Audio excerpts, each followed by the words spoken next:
What is going on, beautiful people? Welcome to another episode of the Narcissist Code. I'm your favorite self-aware narcissist, Mr. Lee Hammock, better known as Mental Healness across all social media platforms.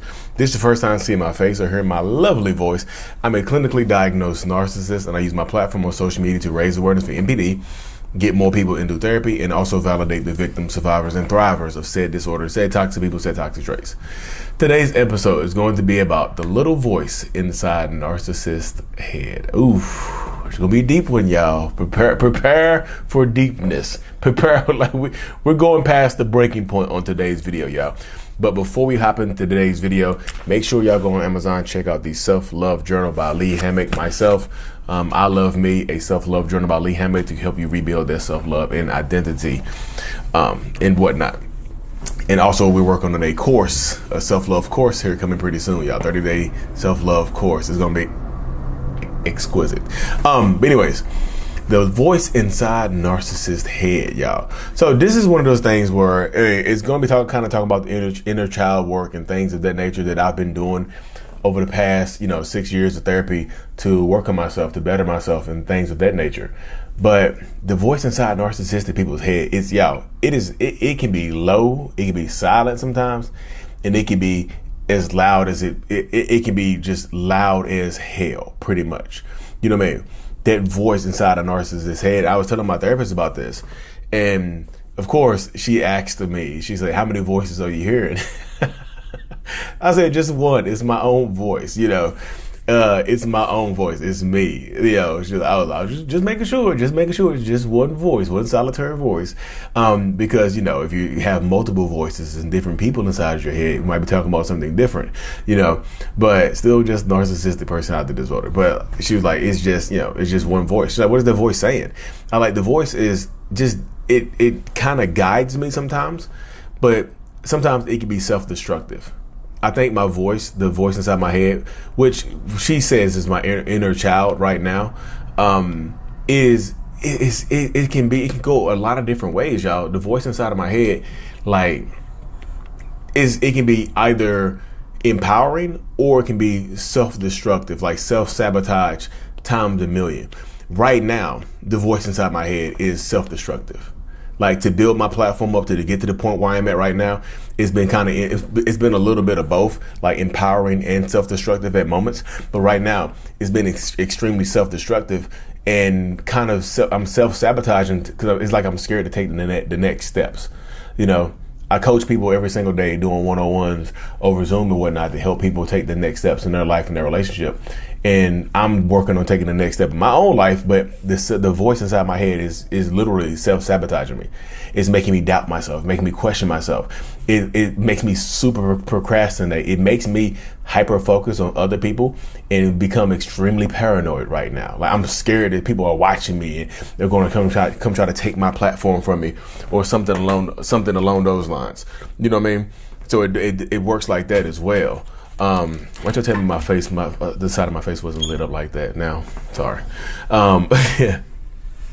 But the voice inside my head is just telling me a lot of stuff, y'all. It just, like, right now it's self-destructive. So I have to meditate and talk to myself. I literally have to talk to myself inside of my head. Sometimes sometimes I verbalize it out loud if I'm by myself. Like right now I'm in my office, I will verbalize it by myself.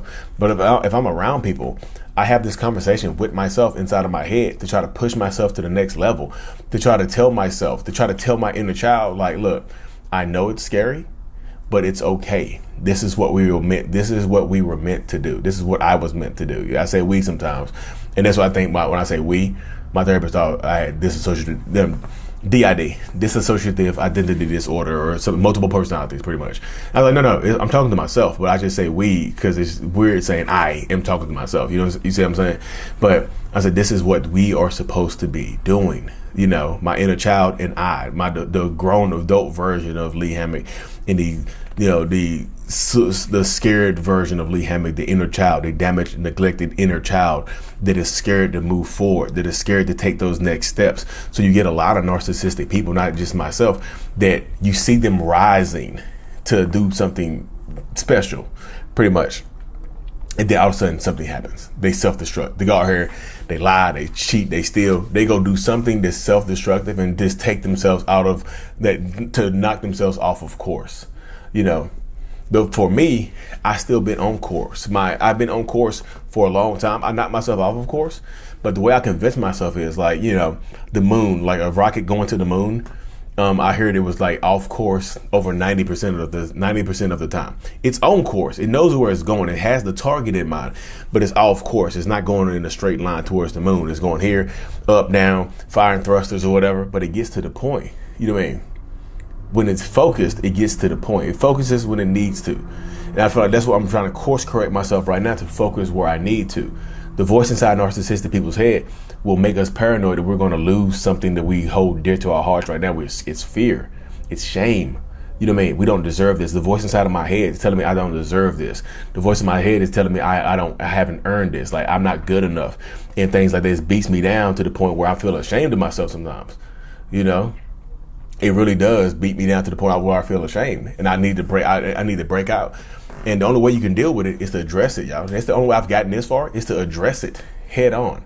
It's kind of like I have to talk to, infantilize myself. Like I had to talk to myself like I'm a child sometimes. Like, look, we're gonna be okay. Like, it's gonna be okay. It's gonna be okay, stinker butt. Talking to myself, call myself stinker butt. Call my inner child stinker butt. Like, hey, stinker butt, we're gonna be okay. Little blue, blue, blue, blue, blue, little blah, blah, blah.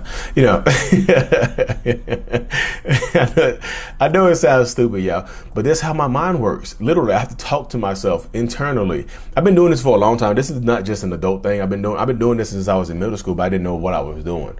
I remember. Was it middle school or Miss Apple, Miss Whitney. That was Reedsville Middle School. Yep. So in middle school, Reedsville Middle School in Reedsville, North Carolina, they used to talk about me talking to myself. You see what I'm saying? They used to always like, oh, one of our students was talking to himself today. They didn't know why I was talking to myself. They thought I was just over there just having conversations with myself, just being funny and just being stupid. But it's literally me talking to myself to try to, I didn't realize that it was out loud sometimes, but trying to get myself to course correct. Hey, do this test correctly. Hey, we can pass this test. You're going to be fine. I'm talking to myself. I didn't know I was doing it back then. I didn't know why I was talking to myself back then. But looking back, yeah, I was talking to myself a lot.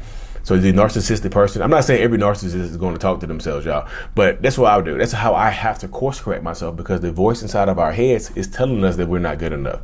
If the voice inside of our head is our damaged or neglected inner child, or our inner child that's damn near death. We have some people's inner child have been so neglected that it's just holding on by a thread. You know what I mean? It's holding on by a thread, and it's screaming it wants to be heard. It wants its voice to be audible. Like I told y'all earlier, inner child voice, sometimes it varies. It can be super loud or it can be super low, so it can go either way in this space, super loud or super low. So right now, like I said, mine is really, it's loud, and it's just like, you're not good enough. You're not going to be good enough. Nobody's going to do this. Nobody's going to do that. And I was talking to, that's why I'm so thankful for Ben Taylor, Raw Motivation. So I'm so thankful for him, because we have the same mindset on this sometimes. Like, we start to doubt ourselves, and our mind just takes us away from it. He's another self-aware narcissist that has the same type of dynamic going on, where the voice is just telling you, hey, you're not good enough. Hey, this, hey, that. You have to talk to yourself. You have to talk to yourself and be better about it. You have to develop yourself. You have to work on yourself to be better about it, to hammer away at this life, to hammer away at these systems and whatnot, and that's just the way it goes. A lot of narcissistic people, y'all, like I said, I don't know, you have to be able to talk to yourself. If you're a narcissistic person watching this, your inner child is telling you something that you need and want, or is just telling you that you're afraid. You're afraid of change. You're afraid of success, because sometimes you don't think you deserve it. Sometimes you're afraid of shame. Like, what if we become successful and we embarrass ourselves? That means more eyes will be on us, which means more shame. And that's literally what my therapist told me before I started my platform. I told her years ago, I was thinking about starting my platform, and she was just like, you're opening yourself up to a lot of shame. You know how shame affects you. Are you ready to deal with that? And I was like, yeah, I thought I was, but I'm better at it right now. But that's why I try to watch myself and watch how I respond to people, watch how I talk to people, watch how I interact with people online, because I know people are watching. At the end of the day, people are absolutely watching. I'll be lying to you if I said I don't think people are watching me, because people are watching me.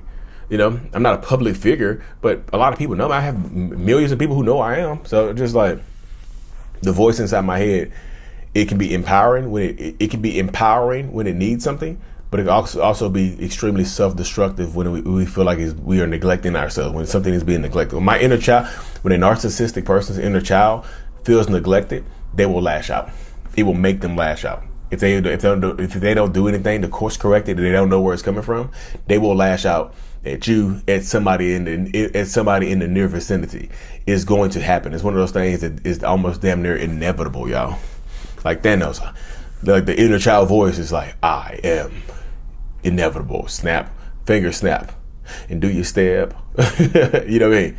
But that's the dynamic though, y'all. That's the mindset that a lot of narcissistic people, what we have to deal with, you know. It's one of those things that it's tough to deal with a lot of times, but like it's still some of the stuff we have to deal with. But, you know, the inner child it's wildness, y'all. I really wish I could just convey it a little bit better to y'all. But the voice is very manipulative as well. You know what I mean? My therapist is like, the voice, your inner child just wants to be heard. It just wants to be, it's just, you know, I feel like my inner child sometimes is bad. I like my inner child is a bad kid. It's just like bad kids really don't exist unless something happens to them. There's some people who are just, you know, impulsive and bad from the beginning, but bad kids are typically neglected kids, you know. So your inner child has been neglected. What are you missing in your life right now? What do you feel like you're missing in your life right now? What part of you, or do you feel like you're neglecting right now when you're doing this stuff? Like when your social media platform, what part of yourself are you neglecting? Your inner child is screaming out, wanting to be heard. So it's going to sacrifice your success if you don't allow it to. If you allow it to, if you don't give it what you need, if you don't give your inner child what you need, you're going to sacrifice yourself some way, shape, or form. And that's scary as hell, y'all. So a lot of narcissistic people struggle with, you know, finding out what they need. That's why you see a lot of narcissists switch up.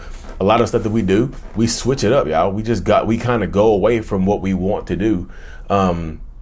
Like we change goals, we change jobs, we change careers, we change so much about ourselves because we don't know what we really want. You know what I mean? Because the inner child is never satisfied. The adult is like the adult can be satisfied every once in a while, but the inner child is just like, I want more. It's kind of like a kid. Like you give a kid one cookie, they want two cookies. You see what I'm saying? They happy with the one cookie, you know, but they want two. If you don't give them two cookies, they crush the first cookie. You see what I'm saying?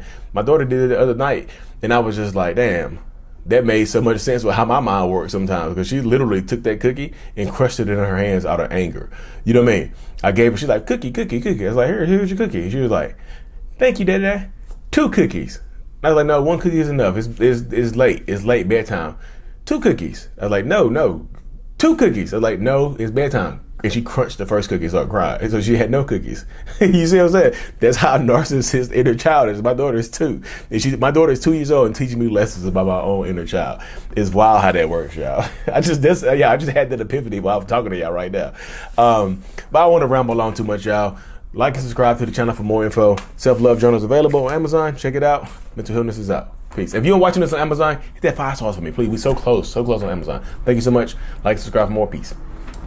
Thank you so much for being here, y'all. Thank you for watching my video to the end. I'm super eternally grateful for every single one of you. If you haven't already, make sure that you subscribe to the channel so we can help reach more people, help more people, and things like that. The self-love brand is available. I love me. The self-love journal is available as well. Links in the description of every video I do. If you haven't already as well, look into joining the channel memberships for behind the scenes perks, priority responses to comments, and things like that, y'all. Thank you so much for being here. See you next time.